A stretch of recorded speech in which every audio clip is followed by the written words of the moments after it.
కొన్ని వేల మంది బతికేది కదా ఈ సమస్య అంటే. మొత్తం చదువుకున్న వాళ్ళు ఉన్నారు, చదువురాని వాళ్ళు ఉన్నారు, వేరే తిరిగి ఉన్నారు, అందరూ మంచిగా బతికేది. దాంట్లో మొత్తం మన్ను పోసిండు మొత్తం వచ్చి. మొత్తం అంతా సర్వనాశనం అంటే నాశనం ప్రారంభం చేసిండు.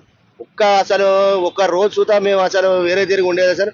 ఒక రూమ్ కిరాయిలు తెలియవు, అసలు ఏం కిరాయిలు తెలియవు అసలు. ఇప్పుడు మొత్తం ఒక 200-250 చూద్దా చేయలేకుంటున్నది.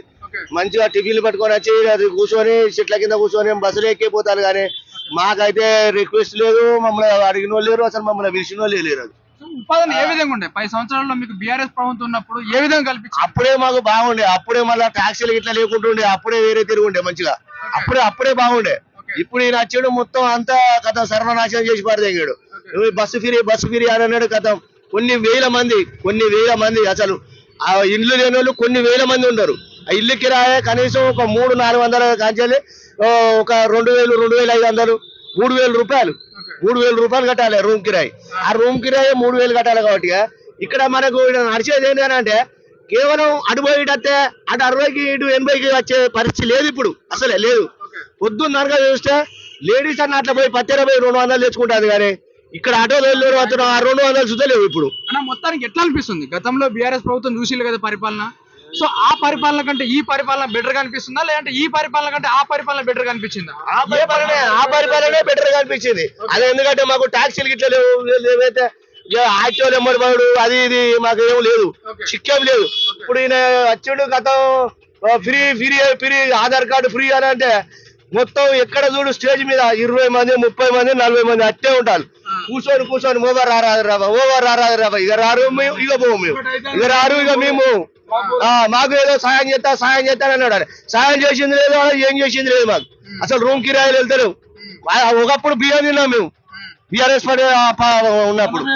సన్న బియ్యం తిన్నాం, ఇప్పుడు దొడ్డు బియ్యం చూద్దా లేవు, నూకలు చూద్దా గతి లేకుండా ఇది మాకు. మా పరిస్థితి మొత్తం ఇట్లా అద్మానంగా ఉన్నది.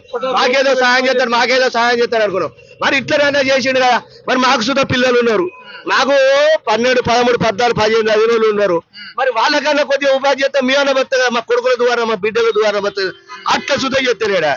చప్పు పెట్టిండు పోయిండు అలా కూర్చున్నాడు. ఇది ఒక్కటే చేసిండు. ఇక మళ్ళీ 500 గ్యాస్ కంటే 500 పడతలేవు, ఏం పడతలేవు, అవి ఏం చేయలేదు. ఇక కరెంట్ ఫీరీ అని అంటే ఎలక్షన్ లా వాడు ఊగా బిల్లు ఇస్తూనే ఉన్నాడు. అది ఏందని సార్ ఇట్లా చెప్పిండు అంటే ఏంది అసలు వేరే తిరిగా ఏంది అంటే ఇప్పుడు ఎలక్షన్లు కాదా, ఎలక్షన్ల మూమెంట్ అంటే మళ్ళీ రాదు చేయరాదు, అది ఎలక్షన్లు అయిపోయినాక చేస్తాం అని అంటారు వాళ్ళు. కరెంట్ వాళ్ళు మమ్మల్ని బెదిరిస్తారు మళ్ళీ ఎలక్షన్ల కూడా అని అంటారు. సో ముందు ప్రకటించినప్పుడు మీకు చెప్పుకొచ్చిండు కదా ఫ్రీ బస్సు ఇస్తాము, ఆ పథకం ఈ పథకం ఇస్తాం అనుకుంటా మీకు చెప్పిండు కదా. అంటే మీకు కేవలం ఏమనుకున్నాం అంటే పల్లె వెలుగు ఉన్నది ఒకటి, ఆ పల్లె వెలుగు ఒకటి ఎత్తాడు కావచ్చు, ఇవన్నీ ఏడు కదా. ఆయన ఎక్స్ప్రెస్ సుదేశ ఎక్స్ప్రెస్ ఉంది కానీ ఎక్స్ప్రెస్ సుదేశ. ఇప్పుడు అసలు మా ఆటోలు ఎవరు ఎక్కుతారు? 40 రూపాయలు జల్లి వరకు పోతే 10 కిలోమీటర్లు, 10 కిలోమీటర్లు పోతే 20 రూపాయలు. 20 రూపాయలు అంటే ఒక 6 అన్నీ ఎక్కాలి, 120 పడాలి. 120 పడకుండా 60 రూపాయలు పోతే ఏ లాభం? బంకోని బతకాల్సి ఏదో కొద్ది గొప్ప 400, 600 చేసి అబ్బాయి 1000 రూపాయలు లేరా అనగా 1000 రూపాయలు లేరా అనగానే పెద్ద బండికి ఏదన్నా అవుతుంది. మరి ఇవి తీసుకుపోయి మనం ముద్ద ఆరబెట్టుడు తలకాయ పట్టుకుంటూ అవుతుంది. ఇగో ఇదే కథ. ఈ ఎక్కిన కాంచాలి పటే ఎక్కిన కాంచాలి మాకు పటవారికి వినయే లేదు, వేరే బుక్క భూమ లేదు, ఏం లేదు. ప్రధానంగా ఇక్కడ 3 పార్టీలు చూసుకుంటే ఏ పార్టీ మొగ్గులో వచ్చే అవకాశం ఉందన్న? మళ్ళా టీఆర్ఎస్ వస్తుంది. వస్తే జనాలకు మంచి టీఆర్ఎస్ అన్న బీజేపీ అని వస్తుంది, కంపల్సరీ టీఆర్ఎస్ వస్తుంది ఈసారి. మళ్ళా పక్కా వస్తుంది.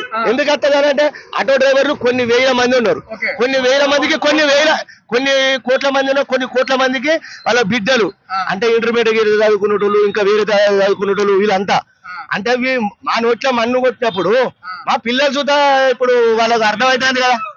అరే మా డాడీ ఆటో నడిస్తేనే 800 వచ్చేది, ఆ 800 వస్తే మనకు ఇంట్లో 300 రూపాయల ఖర్చు పోతే 500 రూపాయలు చిట్టీలో గిట్టీలో కట్టుకునేదాన్ని. ఇప్పుడు ఆ 300 లేవే 500 లేవే, ఫీజులు కట్టక ఏం కట్టక వేరే తిరిగి అంత పెద్ద పరిశాన్ తలకాయ నొప్పి. చినిగిపోయిన బట్టలు వేసుకోవాల్సి వస్తుంది.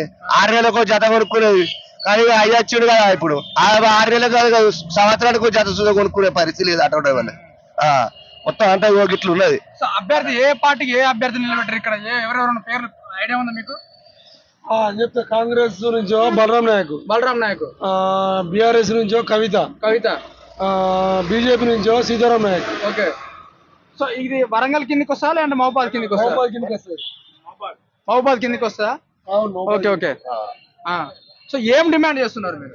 డిమాండ్ ఏమైనా మాకు డిమాండ్ ఏమైనా ఒక బస్సు తీసేసేది ఉంటే ఆయన మాకు ఏ 10,000 ఇయర్ అవసరం లేదు, ఏ 5,000 ఇయర్ అవసరం లేదు. బస్సు తీసేస్తే మళ్ళీ కాకపోయింటే మనకు మళ్ళా రన్నింగ్ అయితే అదే 400, 300, 500 ఎట్లా ఇప్పుడు నెలకు 2,000 ఎవరికని ఇస్తారు? 10% లైసెన్స్ లేని వాళ్ళే ఉంటారు, 10%, 100% చదువుకున్న వాళ్ళే ఉంటారు. ఇక్కడ చదువుకున్న వాళ్ళకే ఇప్పుడు లైసెన్స్ ఇస్తారంట. వాళ్ళు చదువుకున్న వాళ్ళు లేదు. ఆ కంప్యూటర్ మీద కూర్చోడం పెడితే చదువుకున్న వాడు ఏమవుతుంటాడు కానీ ఎట్లా పాస్ అవుతాడు? ఎట్లా అవుతుంది చెప్పు? అవుతుందా? కంపల్సరీ తీసేసేది ఉంటే మాత్రం సార్ దండం పెట్టి మంచిగా ఇంట్లో ఫోటో పెట్టుకొని మొక్కుంటాం మేము. కానీ అతను అంటా ఉంటాడు, ఏ సభ చూసినా కూడా ఎక్కడ పోయినా కూడా ప్రతి ఒక్క సభలో చెప్తా ఉన్నాడు, బస్సు ఫ్రీ పథకం పెట్టిన మహిళలు చాలా మంది తెలంగాణ రాష్ట్రంలో అందరూ బాగానే ఉన్నారు అనుకుంటా చెప్తుండు. సో ఎట్లా చూస్తారు? తీయనని వాళ్ళు చెప్తా ఉన్నారు, మీరేమో తీయనని చెప్తా ఉన్నారు. సో ఎట్లా చూస్తారు? అదే ఇప్పుడు మహిళలు అని అంటారు. ఇప్పుడు మీరు వరంగల్ హన్మకొండలో ఒక సంఘటన చూసారు కదా, అట్లే మీద పడి ఎక్కుతా అంటే పోయి బస్ కింద పడ్డది. బస్ కింద పడితే 2 కాలు పోలేదా? ఇప్పుడు 40 మంది ఎక్కే బస్సుల్నే 200 మంది ఎక్కితే ఇక మా పొట్ట మీద కొట్టినట్ట లేకపోతే దేని మీద కొట్టినట్టు మీరే చెప్పు. వాళ్ళు పల్లెలో చూస్తే పని కట్టుకొని పోతారా ఫ్రీ అనేటారు. ఆ టీచర్లు మాకు టీచర్లు ఎక్కుతారే మా బతుకు. టీచర్లు ఆ టీచర్లకు ఒక్కొక్కరికి 1,00,000 రూపాయలు, 2 లక్షలు, 1,50,000, 80,000 వాళ్ళు సుధా ఈ బాధ చెట్టు కిందనే ఉండి బస్ గురించి చూస్తాడు. ఇక మాకెవరు చెప్తారు? ఇక టీచర్లు గవర్నమెంట్ నౌకరి వాళ్ళు ఇట్లా చూద్దా వాళ్ళకే మళ్ళీ న్యాయం జరిగింది కానీ మాకైతే అన్యాయం అయితే జరిగింది కదా. మాకైతే అన్యాయం జరిగింది కదా.